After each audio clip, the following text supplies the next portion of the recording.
What's up, it's KT, and today I'm going to be talking to you guys about what to do once you find yourself single and content. I wanted to talk about this specifically because just becoming content is a process itself, especially if you've never been that way. Once you do find that contentment, then what do I do with my time now? Because if you were anything like me, relationships and marriage and the ideologies and the fantasizing can take a lot of your time. It can take a lot of your mental space, and it can be kind of hard to redirect. I know that for sure. Once I was kind of newly finding that contentment, I was just like, what do I watch? What am I going to talk about now? You know what I'm saying? These are the things that I've been doing to just keep my mind off of being in a relationship and maintain that. Because I think that you can have days or periods where you're like, I'm fine, I'm a man, but then out of nowhere, you could just be like, where's my man at? I'm no longer content. I'm tired of waiting. So this is what I've been doing to increase the longevity of that, so that regardless of how long it takes me to be married or with someone, I'm content and fulfilled. So the first thing I'd say is a consistent posture of prayer. It's crazy, y'all. I think sometimes we doubt the things that we can pray about.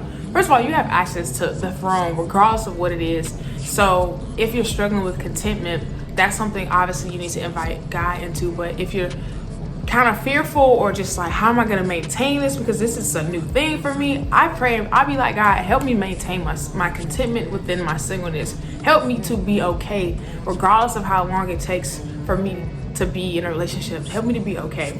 And that prayer is like a consistent prayer that I'm praying at least a few times a week, because I genuinely just don't want to go back to where I was, where it was an overconsumption of marriage and relationship advice and all kinds of stuff. I don't want to go back. The second thing I'd say is involving yourself in other things. So I'm a student at UAB and I have a lot of different tasks. I work at the package room. I'm an RA. I'm a student. I'm a leader at Ransom. I don't really have a lot of my time to sit and think about a man or sit and think about when's my man coming type junk. So I do acknowledge the times or the moments where I'm just like, dang, I know that God's gonna send me an amazing man. Bro's gonna be that fine. And I acknowledge those moments. I don't try to stomach those feelings, because first of all, God has given me a natural desire to want to be with someone, a natural desire to not want to be alone. So that would be crazy for me to act like I don't want to be with someone. But it's just the overconsumption that we don't want to get to.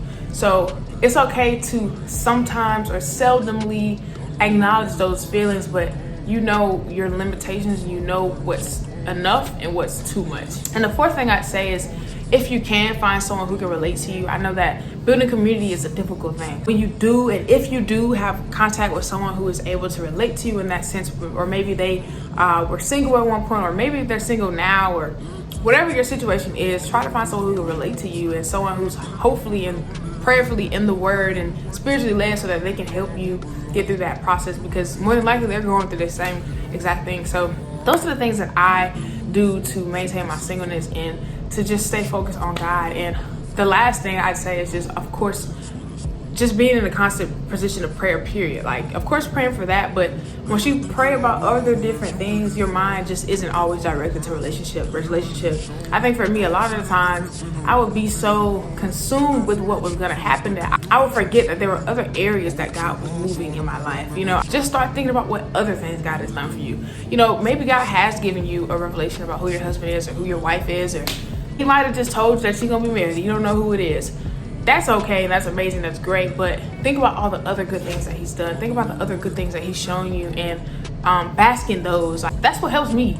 Just be like, okay, God, you did show out in this area, but I'm going to turn over here and I'm going to pay a little bit more attention to what you've done here, because I've neglected those. These are answered prayers and I'm literally living in, but I'm focusing on the unanswered prayers so much, and it's exhausting me at the same time. So I hope this really helped you guys, and I pray that you guys remain content.